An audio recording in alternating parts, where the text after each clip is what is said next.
नमस्कार, मैं सुवर्णा। न्याय टीवी में आप सभी दर्शकों का स्वागत है। कोर्ट राउंडअप की खबरें अब विस्तार से।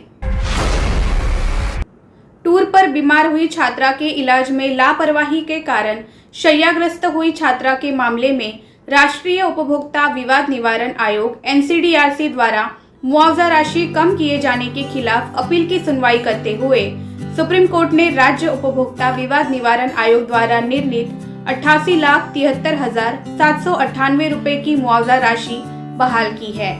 न्यायमूर्ति नवीन सिन्हा और न्यायमूर्ति सुभाष रेड्डी की खंडपीठ ने राष्ट्रीय उपभोक्ता विवाद निवारण आयोग के उस आदेश से प्रभावित शिकायतकर्ता द्वारा दायर अपील पर दिशा निर्देश जारी किया, जिसमें उसने मुआवजा राशि को 88,73,798 रुपए से घटाकर 50 लाख रुपए कर दिया था। मौजूदा मामले में राज्य आयोग और राष्ट्रीय आयोग ने प्रतिवादियों द्वारा घोर लापरवाही बरते जाने को लेकर एक समान निर्णय दिया था और कहा था कि शिकायतकर्ता और अन्य बच्चों के साथ गए शिक्षकों ने अपने कर्तव्य के पालन में लापरवाही बरती थी।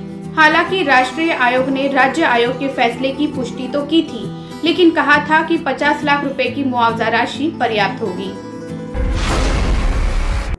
Supreme court advocates on record welfare trust ने supreme court advocates on record association (SCAORA) के हालिया प्रस्ताव पर प्रतिक्रिया दी है, जिसमें ट्रस्ट को अपने संचालन और गतिविधियों में SCAORA के पते के साथ SCAOR के नाम का उपयोग करने से रोकने का आह्वान किया गया है।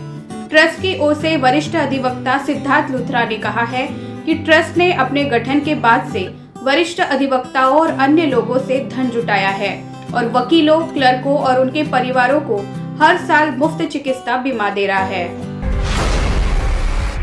जस्टिस आफताब आलम ने शनिवार को कहा कि UAPA दिखाता है कि हम किसी भी अन्य देश की तुलना में अपने लोगों की आजादी को बिना किसी जवाबदेही के लूटने के लिए तैयार है। सुप्रीम कोर्ट के पूर्व जज CJR की ओर से आयोजित एक वेबिनार में बोल रहे थे, जिसका विषय था लोकतंत्र, असहमति और कठोर कानून पर चर्चा। क्या UAPA और राजद्रोह को हमारी कानून की किताबों में जगह मिलनी चाहिए? जस्टिस आलम ने UAPA पे परफॉर्मेंस ऑडिट की, संवैधानिक गारंटी और राष्ट्रीय सुरक्षा के दृष्टिकोण से ये देखने के लिए व्याख्या की कि अधिनियम वास्तविक जीवन को कैसे प्रभावित करता है और दोषसिद्धि की कम दरों और लंबित मामलों की उच्च दरों को देखते हुए कैसे प्रभावित करता है। न्यायमूर्ति दीपक गुप्ता ने शनिवार को कहा, समय आ गया है कि भारतीय दंड संहिता की धारा 124A देशद्रोह को असंवैधानिक करार दिया जाए। उन्होंने ये भी कहा कि UAPA गैर कानूनी गतिविधि रोकथाम अधिनियम जैसा कानून वर्तमान स्वरूप में कानून की किताब में नहीं रहना चाहिए।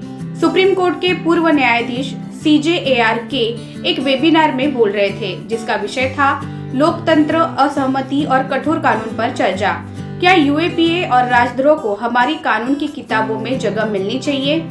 CJI NV रमना की मौखिक टिप्पणियों के आलोक, जिसमें केंद्र से पूछा गया था कि क्या अभी भी उस देशद्रोह कानून को जारी रखना आवश्यक है, जिसका उपयोग अंग्रेजों द्वारा स्वतंत्रता आंदोलन को दबाने के लिए किया गया था।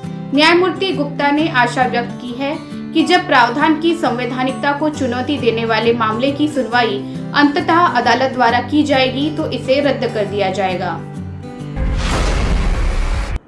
सुप्रीम कोर्ट ने शुक्रवार को गौतम गंभीर फाउंडेशन द्वारा दायर उस याचिका पर विचार करने से इनकार कर दिया, जिसमें भारतीय टीम के पूर्व क्रिकेटर और दिल्ली से वर्तमान भाजपा सांसद गौतम गंभीर की अध्यक्षता वाले ट्रस्ट द्वारा कोविड-19 दवाओं की कथित जमाखोरी की जांच के लिए दिल्ली उच्च न्यायालय द्वारा पारित आदेश के खिलाफ याचिका दायर की गई थी। न्यायमूर्ति DY चंद्रचूड़ और न्यायमूर्ति MR शाह की पीठ ने एक व्यक्ति द्वारा आवश्यक कोविड दवाओं के वितरण को अस्वीकार करते हुए मौखिक टिप्पणियां की कि जब लोग इस साल अप्रैल-मई में दूसरी लहर के चरम के दौरान उनकी खरीद के लिए दौड़ धूप कर रहे थे।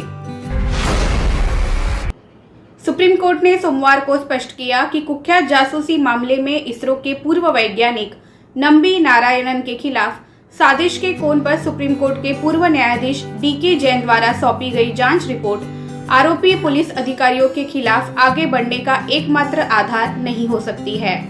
न्यायमूर्ति AM खानविलकर और न्यायमूर्ति संजीव खन्ना की पीठ ने स्पष्ट किया कि केंद्रीय जांच ब्यूरो को आरोपियों के खिलाफ आगे बढ़ने के लिए स्वतंत्र रूप से सामग्री एकत्र करनी चाहिए और केवल न्यायमूर्ति DK जैन समिति की रिपोर्ट पर भरोसा नहीं करना चाहिए।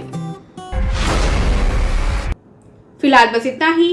अन्य खबरों के लिए जुड़े रहिए न्याय टीवी के साथ। नमस्कार।